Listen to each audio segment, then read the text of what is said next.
à descendants aussi nombreuses que les étoiles du ciel, et je lui donnerai tous ces territoires-ci. Et tous les peuples de la terre seront bénis en ta descendance. Je le ferai parce qu'Abraham m'a obéi et qu'il a observé mes prescriptions, mes commandements, mes préceptes et mes lois. C'est pourquoi Isaac resta à Guéra. Amen. Amen. Mais quelque chose, si vous avez quelque chose pour bloquer, allons-y maintenant dans 2 Rois, chapitre 6.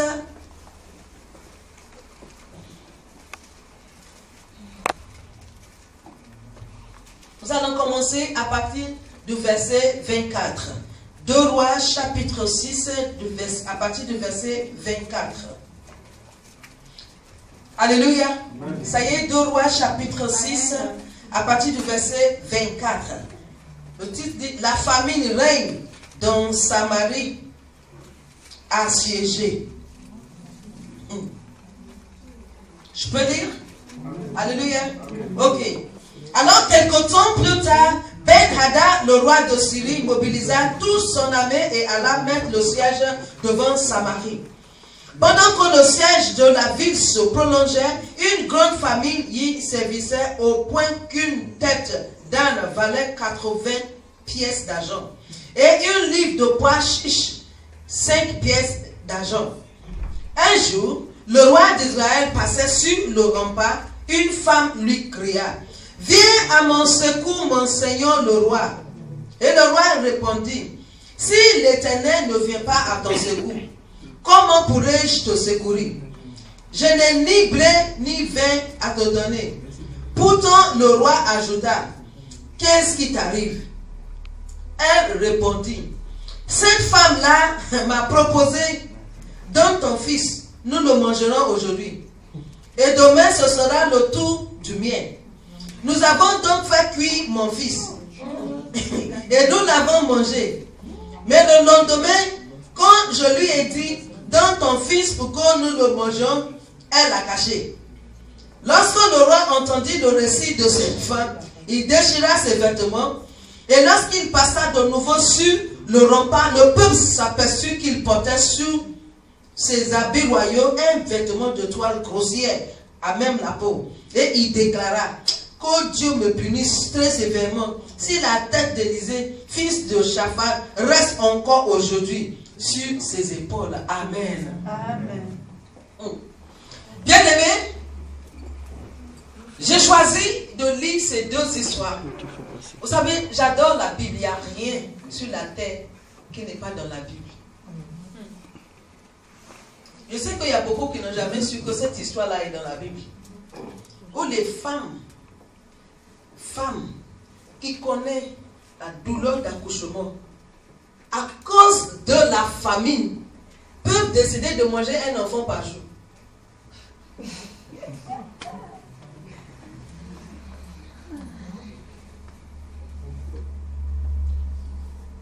Bien-aimés, la première histoire nous dit que lorsque Isaac est arrivé, il y avait de la famine dans le pays. Et alors, Dieu regardait dans le cœur d'Isaac. C'est comme nous tous. La plupart d'entre nous aujourd'hui, nous sommes ici, c'est à cause de la famine au pays. On a décidé de délocaliser à cause de la famine au pays.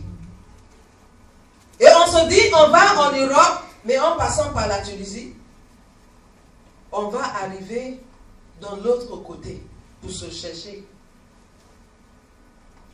Et Dieu regarde dans le cœur d'Isaac et il savait déjà le plan d'Isaac. Et Dieu lui dit, oh oh, Isaac, ne descends pas en Égypte. Quand Dieu dit ne descends pas en Égypte, ça ne veut pas dire que l'Égypte était en bas, Guéra était en haut. Alléluia. Est-ce qu'on est ensemble? Pour dire que l'Égypte est en bas là-bas, Guéra en haut, Dieu dit il ne faut pas descendre là-bas. C'est quand la Bible était en train de dire ici, c'est hey, fais attention à toi. Car l'Égypte généralement représente l'esclavage. L'Égypte représente cette chose-là que tu vas faire qui va te mettre en prison. Qui va faire de ça. Vous savez, une personne qui devient un esclave, automatiquement, tu as perdu ton droit. Tes droits fondamentaux, tu l'as vendu.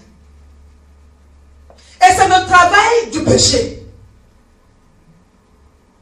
Un enfant de Dieu qui ne peut pas mener une vie consacrée, une vie digne d'être appelé un enfant de Dieu, il faut savoir que toi-même tu t'es vendu. Tu as vendu ton droit d'aînesse. Tu as vendu ton autorité.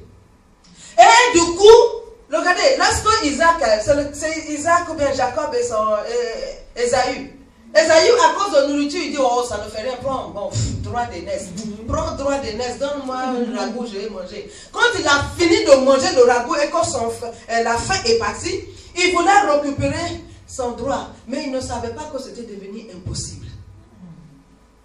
Qu'est-ce qui se passe? Ça veut dire toutes les bénédictions qui est attachées à son droit, il les a. Maintenant, il n'a plus droit à ça.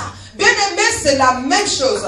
Lorsque nous décidons, à cause de la dizaine, à cause des problèmes que nous décidons de changer notre position d'enfant de Dieu, de la place que Jésus-Christ dit que moi je suis venu afin que tu sois la tête mais pas la queue, automatiquement, c'est renversé. Il faut essayer. Pour dire non, Dieu m'a dit, c'est pour cela que la montagne va se déplacer, toutes les montagnes devant moi déplacent et les montagnes disent je ne bouge pas. Tu dis oh non, tu bouges, il dit je ne bouge pas.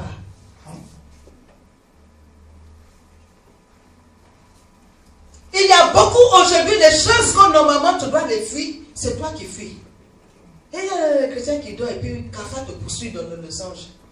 Et puis quand tu te lèves, tu veux que moi il vienne prier. Maman est dormie, Kafa m'a poussé, moi je n'ai rien à faire derrière ça.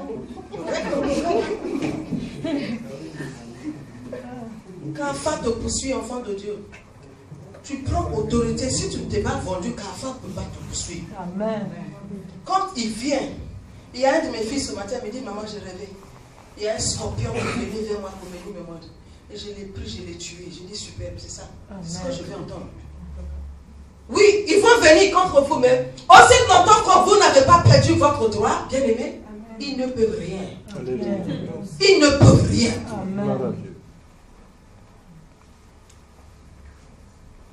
C'est en action, ce n'est pas en parole. La parole de Dieu ne dit pas, il dit ce sont les violents qui sont pas du ciel.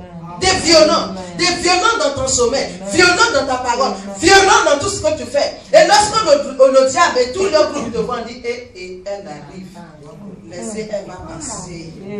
Alléluia. Amen.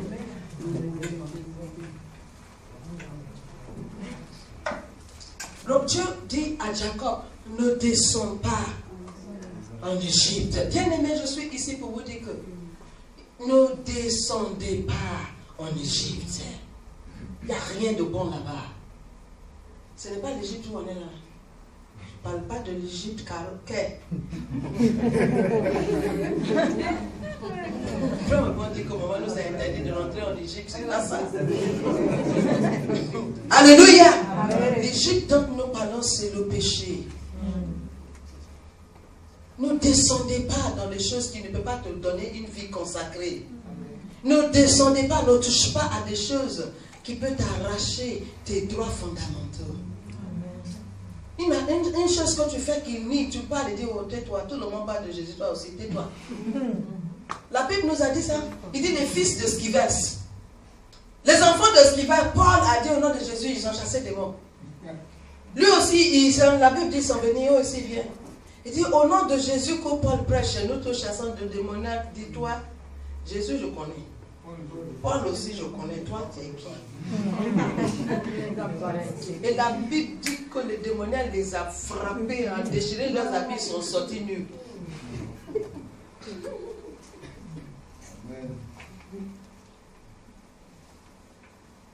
Qu'est-ce que dire? Et regardez dans la deuxième histoire.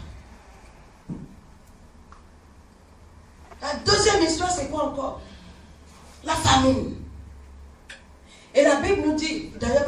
commencé, il dit à Isaac, il dit ne descendez pas parce que moi je suis avec toi. Alléluia. Écoutez, enfant de Dieu, si tu es enfant de Dieu, peu importe ce que tu traverses, Dieu est avec toi.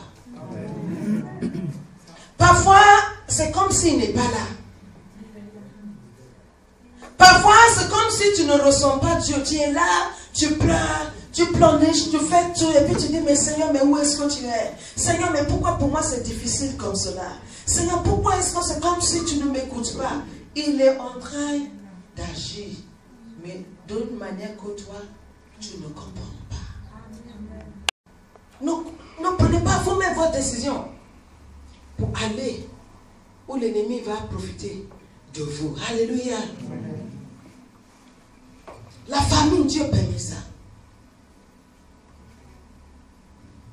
Et encore là.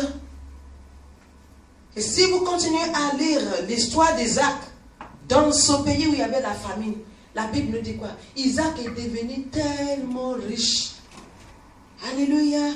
La Bible dit qu'il a obéi et Isaac est resté dans ce pays-là. Parce que Dieu dit, ne bouge pas. Ne regarde pas la situation. Ne bouge pas. Bien-aimé, tu es un enfant de Dieu. Tu es dans le royaume de Dieu. Dans ce royaume de Dieu où tu te trouves, la situation est compliquée pour toi, mais ne bouge pas. Amen. Il y en a qui se disent que bah, moi je m'en vais en aventure. Ton aventure là, c'est ici. Ton aventure, tu ne sais pas. Tu crois que tu pars en Europe, mais c'est ici. Dieu, dans le plan de Dieu, c'est ici. De toute façon, pour l'instant, c'est ici. Parce qu'il sait, il y a beaucoup aujourd'hui qui sont assis dans la maison de Dieu. Votre vie spirituelle, Dieu est en train de vous élever spirituellement. Amen. Parce qu'il sait que si ce n'est pas ici, la plupart d'entre vous, là, vous êtes passés, peut-être on va vous trouver dans la rue à Londres, là-bas. Écoutez bien, aimé, je vous dis toujours, je bénis le Seigneur. Il m'a donné l'occasion de prêcher beaucoup en Europe. Il n'y a rien là-bas. Amen. Je ne vous blague pas, il n'y a rien. Amen. Souffrance là, ça dépasse souffrance. Il n'y a plus de mots pour qualifier souffrance. Il y en a qui cherchent à retourner, il ne peut pas.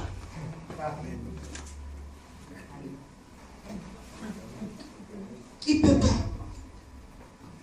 Laissez Dieu faire ce qu'il a fait dans votre vie.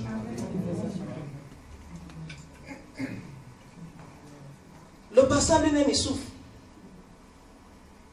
Les membres de son église souffrent. Il y a ces galères.